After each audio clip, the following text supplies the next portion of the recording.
And I'm big on frameworks. And the reason why I'm so big on frameworks is that if we can understand intellectually how we grow, like the actual way by which we grow and become better, it gives us a much better chance to get there faster, right? Without a map, we're just kind of like working in the dark. So the attempt of Man for Man is to give modern men who want to do better a map, something that you can latch onto and use in your own way to actually become better.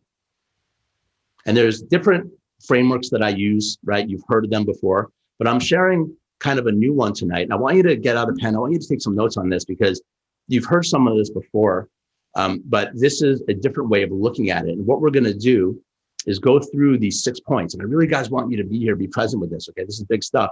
And then what we're going to do is go into small groups. And I want you to identify, as I'm going through them, the framework or idea that you can see the easiest, meaning the one that is easiest for you to get, the one that you're already practicing. And then I want you to identify the one that's really hard for you, the one that, you know, you don't really know exactly how well you're practicing that particular tenet or law. So I'm going to run through 6 things right now. Okay. So just mentally take a note of the things, because that's what's going to happen in the breakouts. And guys are still piling into the meeting. It's so good to see you, brothers. Guys, give me a little chest bump, guys. You know, it's so freaking awesome. There's such an energy. How about a big deep breath in together? All right, just one deep breath in and out. Guys, I'm feeling energized tonight. All right. So what I'm going to do, I'm going to share my screen because I did a very, very, very, very basic presentation on this. Okay. And I want to be able to put it onto paper just so that you guys can see it and remember it. Okay. So we're going to go through these 6 points. I'm going to share my screen. I'm probably going to go in and out of sharing my screen. And this is something that I loosely call 6 laws for modern men to achieve anything. And again, guys, this has been streamlined, especially over the last year, working with thousands of you guys that have said yes to this and engaged. Okay. And these are the things that I found are most important. And when you understand this, we're going to talk about each one, you can grow into each law or tenet by itself. Okay. So the first one where I begin is with this idea of learning to play the long game, right? And you guys know this. You've heard me say this over and over again. And I want to address the opposite of it first, because the opposite of playing the long game is playing the short game. And playing the short game is a disease that has become the norm in our culture, and one that limits our ability to access and then realize our fullest potentials. Okay, when we were young boys, we all did naturally have this endless view of our lives because we didn't have limitation yet. Limitation is stacked onto us as we go through the system. And the system isn't bad. Okay, I'm not here to tell you that the whole system, the way we grew up, the education system is bad. It is what it is, okay? What we're dealing is with just the reality, not judging what is. And what we lost, part of going through the system, is we lost the ability to focus on the long game, to think big picture about our lives, right? Even saying that, a lot of you guys are like, well, who's got time to think big picture? You know, I got 4 kids, I got a job, you know, I got all these things, I have all these responsibilities. You know, I have all these things that I need to do. And a lot of us find ourselves just kind of clawing our way through our days because they're overwhelmed. And that disease is not limited to people that have dire circumstances, okay? I've trained guys that are literally hundreds of millions of dollars in the bank running companies, and they're playing the short game, okay? So the disease of the short game is not limited to circumstance, okay? This is a universal thing that we all experience. But when we come into something like this, right? And we go through a warrior challenge like we do, a 6-day or whatever program you may be involved in, the number one thing that I have you do is to start reprogramming your mind with spaciousness so you can think about your life from the long term, right? Playing the long game. And what this does, it does so many things, okay? Number one, it stirs a little bit of imagination and creativity. It creates an excitement, right? It gets you back into thinking and feeling, man, what could I achieve, right? What could I achieve? That's a great feeling. You know, today I interviewed a bunch of guys that have come through our programs.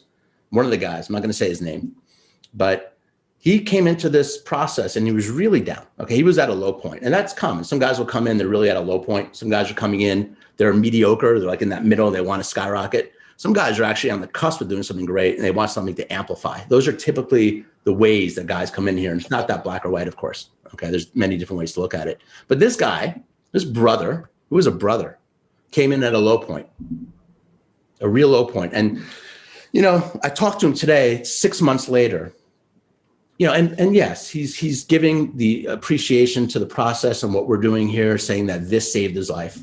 And he was really at the end of his rope. And then I asked him, like, what are you up to now? And this smile came over him. It was almost like a smirk, he was kind of smiling and smirking a little bit.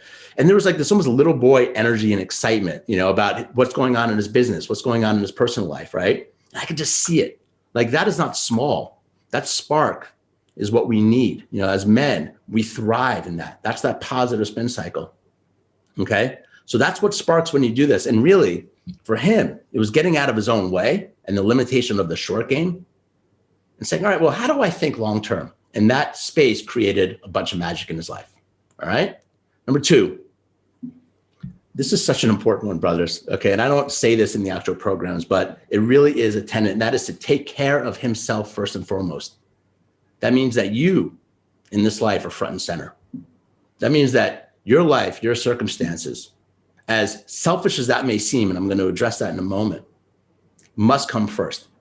And we've all been on airplanes. And in airplanes, they have that whole thing where, the airbags are coming down and they give you that instruction in the beginning. Like, even if you're sitting with your kids, they're like, make sure that you put on your mask first before you put on anyone else's, including your children or your loved ones, right? And as a dad, I'm always like, no way, man. If that's going down, I'm putting that thing on, my child first. Like, that needs to happen first. And then I was talking to an attendant about that. Said, well, could you really help somebody if you were half passed out? Right? We had this whole interesting conversation, but the point is valid, meaning that we are best equipped to take care of our people, of our situations, when we are nourished. We are nourished physically, mentally, we are stimulated, we are alive, we are processing information. I know this sounds selfish, okay, but that's a different way of looking at it. Okay, to really serve, to really help, to really contribute, take care of this first. Now, I've worked with a lot of people that work in not-for-profit, in the not-for-profit world, that are missionaries that go out in the world and do this amazing work. And that's a really hard life. And these people get incredibly burnt out, and they have to find ways to nourish themselves. And this is a lesson that many people that choose that path can take, because they're so giving and so loving. And from the outside, it's such a wonderful way to be. Like, what people are giving of themselves, and yet they struggle, right? What about doctors? What about people that work in healthcare, right? Dr. Christopher, who's on this call? How exhausted the people that work in the medical professional, like, we know that, right?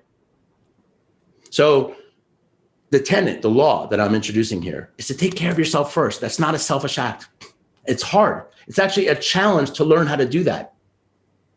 To actually get up and say, you know what, the best way for me to be a stand for greatness for others, if that's what your goal is to be great myself. All right? So it's very clear that taking care of ourselves is a very, very strong value. All right, let's move on. Number 3. They're all important, right? There's only 6. But cultivating the ability to stay balanced amid tension. And you guys have heard me talk about this. If you guys do me a favor, just mute yourselves. So I hear a couple of guys are unmuted. That'd be really great if you can mute yourselves. So I'm sharing the presentation. So cultivating the ability to stay balanced amid tension. Now, guys, obviously, this is an important one given the state of the world right now. And we've talked about this in terms of how to deal with the polarity of ideas that are existing in our culture, okay? But I'm not even talking about that right now. I'm talking just about our day-to-day life. There's something that we talk about in our programs about the power of the witness or the power of the observer, which means cultivating the ability to be that noble king in your life where things are happening and you are not reacting and falling all the way down. Because we know what happens when we fall all the way down. We get frustrated, we lash out, we get angry, there's rage, there's sadness, there's withdrawal, there's depression. There's all these things that happen when we lose ourselves. Anyone know this one? Anyone lose themselves?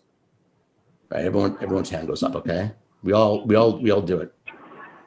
The big draw here, the push of this type of men's work is to cultivate the ability to evolve ourselves to be at the center, to be in the middle, to be the observer, to be the witness, which gives us the space not to react. That's true growth. That is not an easy task to do. We will lose battles along the way if this is our intention, okay? I lose battles all the time on this one. But what happens is I get back up quicker. I remember quicker. I make amends quicker, and I do better the next time.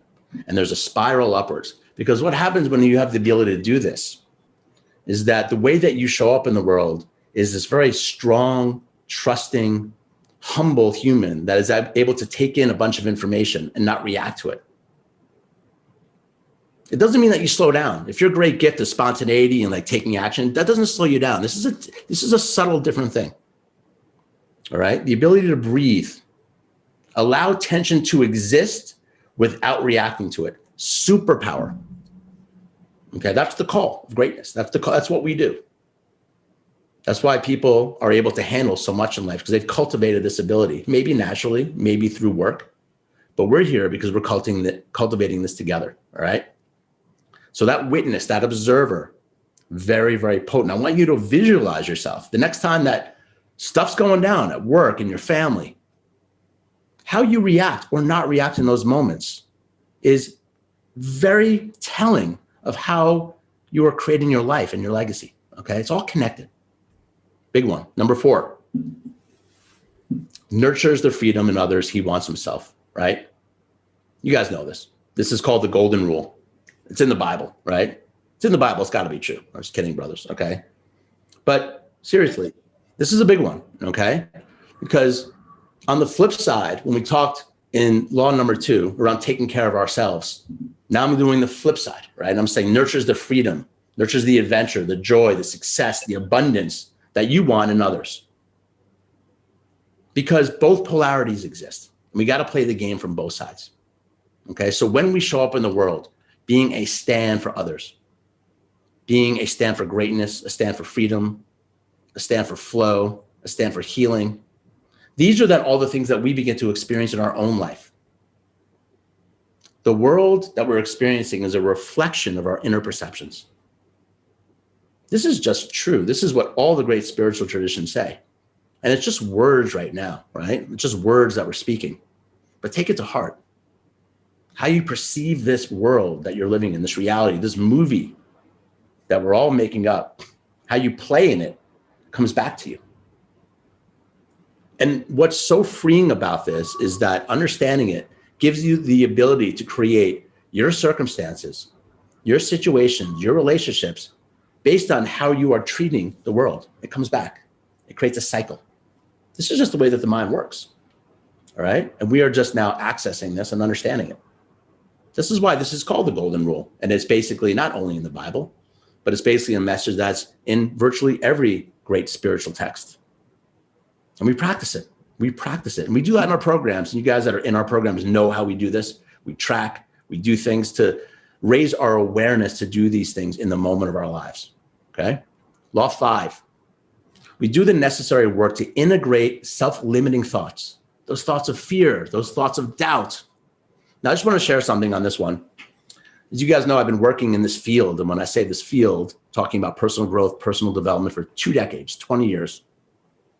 And I'd say that 99% of the stuff out there, the books, the courses, are all about this, all about mindset. Okay, like you're negative, you have negative patterns, you're thinking negative thoughts, and now you need to move the needle. You need to transcend them or integrate them or get rid of them, whatever, it might say, all right? And I put this as one of the important laws because we do need to address this, because we all have these negative perceptions that run as programs in our mind. And there's 2 things I want to share about this one. Number 1, that doing this work by itself, by its own bubble, is very difficult. When we do this in conjunction with these other laws, i.e., we think with the end in mind, that creates an excitement about what our future can be like. Starting to deal with the negative thinking, the negative patterns becomes a little bit easier because we're using leverage on ourselves. Well, how am I going to get there? Well, I got to stop thinking this way. I got to stop being this way. I got to stop having these negative habits. I got to stop doing the same things over and over again that lead me down the same path. So we need to use these things in conjunction with each other, right? It's a matrix. Now, the important word here, and this is the second thing I want to share, is integrate. I don't make anything bad. There's no bad thoughts. They're just thoughts. They're just energy that's coming through. Your mind is making meaning and you're thinking it and you're believing it. So basically, it's just energy flowing through a system. Integration is the key. Not making anything bad or wrong, just accepting what is and integrating it towards the higher intention. You know, when I have like these things come up, because I got them coming up, like, you know, I'm not good enough for this, you know, I'm not as good as them, I compare, you know, I'll never get there, whatever thoughts come up for me. What I do is I allow them to exist, and then I start thinking about this dynamic, amazing future that I have for myself in front of me, like the things that I really want. And I get myself excited. I get myself motivated. And then I'll like, in my mind, like integrate those thoughts of fear into that idea, into that new slide, into that new trajectory that I'm creating. This is deep, powerful work to be able to do that. And as men take this on and integrate those negative thoughts and learn how to accept them and move them, shift the energy into something more exciting, magic happens. Every guy I talk to that does this, the most amazing thing. It's almost like, how does it happen? Well, it's somewhat predictable, believe it or not. It's somewhat predictable that you can really change your life, change your trajectory, all right? So big one. And the last one, and you guys know this, my boy Steven, I don't know if he's on the call tonight, but killing the lone wolf syndrome and seeking community. And you guys that are on this live call are already doing that, obviously, but this is a big one. And to me, the one that kind of is the glue that holds it all together. Because doing all the things that I just shared by yourself is very hard, if not impossible, okay? Doing it by yourself, like just by yourself, you're trying to do all this work. Anyone ever sick of just doing all this stuff by yourselves? Like try, how hard do we try? It's in the moment that we actually surrender into some form of community. It could be one person, it could be a coach, it could be a friend, it could be a program, it could be anything that we resonate with. When we just let go and we go into that, magic happens. It's like the ocean opening up, okay? This lone wolf syndrome thing that we got going on in society for modern men, it's brutal, okay? It is really, really, you guys know it. You've all felt it. It's this very isolating feeling, right? You're trying so hard, but you're by yourself. And the moment we find it, the moment we find just the glimmer, and for you guys that are on this call, it could have been you came to the first meeting, you went to a breakout, you heard two other guys, you're like, holy crap, right? Holy cow, there's other guys dealing with this. And it's not just using the community to get what you want. It's also using the community to give what you got. Because you guys all have talent. You guys all have gifts. You have perspectives that can help someone else. I've been on these calls, okay? I hear what goes on in those breakouts. You guys are giving tremendous value. That helps you to accentuate the greatness that's already there, okay? Huge stuff to kill the lone wolf. All right, so I'm gonna stop my share there. Those are my brothers, the 6 laws. How do they sound? Thumbs up, thumbs down? All right, good. I got a lot of thumbs up there, guys.